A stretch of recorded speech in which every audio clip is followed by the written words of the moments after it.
Tata டாட்டாக்கு எப்பவுமே தனி value இருக்கும். பில்ட் குவாலிட்டி வைஸ் எல்லாமே சூப்பராக இருக்கும். 2016 model tata chest XT full option வண்டி, 2 ஓனர்ஷிப் கண்டிஷனில் இருக்குன்னா இந்த வண்டியில ஒரு ஹைலைட் இருக்கு. என்னது?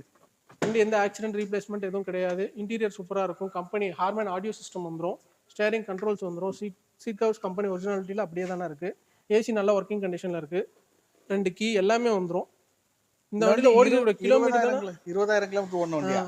மிகப்பெரிய ஹைலைட். அது சரி. வெறும் 21,000 கிலோமீட்டர் தான் ஓடி இருக்குண்ணா வண்டி. இல்லைங்கண்ணா, ஃபைனான்ஸ் 2.25 லட்சம் டு 3 லட்சம் ரூபா ஃபைனான்ஸே பண்ணி தரோம். நீங்க எவ்வளவு கேக்குறீங்க? நாங்கள் 3,75,000 ஃபைனலாக கேட்குறோங்கண்ணா. ஏன் தங்கமான வண்டியை ஏன் இன்னும் இவ்வளவு நாள் வச்சிருக்காங்க? நான் ஃபர்ஸ்ட் கம்பெனி நேம்ல இருந்தது, ரெண்டாவது அவர் நேம்ல மாத்திருக்காரு, அவ்வளவுதான். இல்ல கேட்பாங்க ரெண்டு கஸ்டமர் நம்ம ஓனர். போன வீடியோ போட்டுருந்தோமே, ஏன் தெரியல இல்ல, கஸ்டமர்? போன வீடியோல மிஸ் பண்ணிட்டோம்.